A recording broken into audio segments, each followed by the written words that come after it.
Bana, klabu ya Al Masry sio wanyonge.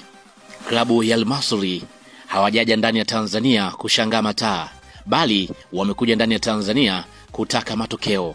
Wamekuja ndani ya Tanzania kuhitaji kuondoka na ushindi. Wamekuja ndani ya Tanzania kwa ajili ya kusherehekea kufuzu moja kwa moja kwenda hatua ya nusu finali. Sasa kwa upande wao tayari wameanza mazoezi kama kawaida, lakini pia kitu kikubwa ambacho wameweza kukifanya ni aina ya mazoezi ambayo wameweza kuyafanya siku ya hii leo, ambapo nitakwenda kukueleza nini hasa ambacho kimejiri kwenye mazoezi yao, lakini pia nini hasa ambacho kocha wao amewaeleza kuhusiana na klabu ya Simba, wachezaji gani hatari ambao inabidi wawazuie zaidi ili waondoke na ushindi hapo kesho. Utakwenda kushuhudia hapa, lakini pia kabla sija kupatia taarifa hii nikukumbushe tu, hii hapa ni Swahili Media. Kama bado hujaweza kusubscribe, basi nikuombe subscribe ili tuwe pamoja siku zote. Mimi naitwa Chicharito, karibu tuweze kuangazia taarifa hii kiundani zaidi.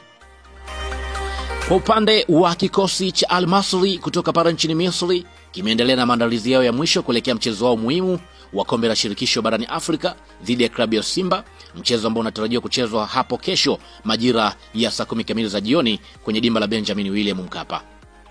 Katika mazoezi yao yaliyofanyika siku ya hii leo, kwa upande wa Al Masry walionekana kuweka mkazo mkubwa kwenye maeneo maalum kwenye eneo la mchezo.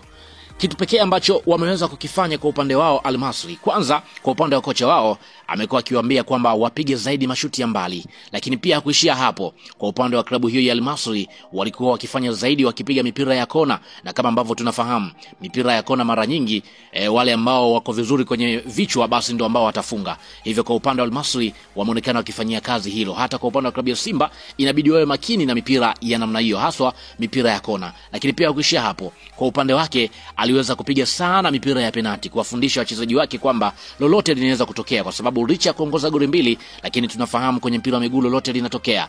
Simba anaweza akapata mabao mawili na baadaye tukaona wanakwenda kwenye mikojo ya penalti. Kwa hiyo hata kwa upande wa mwalimu wa Al Masry aliamua kufanya hivyo. Lakini pia kocha mkuu wa Al Masry alionekana akisimama kwa ukaribu zoezi hilo, huku pia akisisitiza umuhimu wa wachezaji wake kuwa na umakini mkubwa katika kutumia nafasi ambazo watakuwa wanazipata, hasa ikizingatiwa kwa upande wa klabu ya Simba ni timu ngumu na yenye nidhamu ya ulinzi. Katika mazoezi hayo kocha wa Al Masry pia hakusita kuwaonya na kuwakumbusha mabeki wake juu ya hatari inayoweza kuletwa na baadhi ya wachezaji wa klabu ya Simba. Aliwataja wazi wazi mchezaji kama Kibu Denis, lakini pia alimtaja Jean Charles Ahoua pamoja na Elie Mpanzu. Kocha huyo alisema wazi kuwa wawili hao ni miongoni mwa wachezaji hatari na wenye uwezo mkubwa kwa kubadilisha matokeo ndani ya muda mfupi. Lazima tuwe makini na Kibu Denis, ni mchezaji mwenye kasi na anayejua kufunga kwa wepesi akiwa katika nafasi. Kama ambavyo tunafahamu kwenye michuano hii Kibu Denis ni mchezaji hatari kweli kwa upande wa klabu ya Simba. Lakini pia alimtaja pia Ahoua ambaye yeye anasema kwamba yuko vizuri kwenye eneo la kiungo, kwa hiyo wawe makini wasimpe nafasi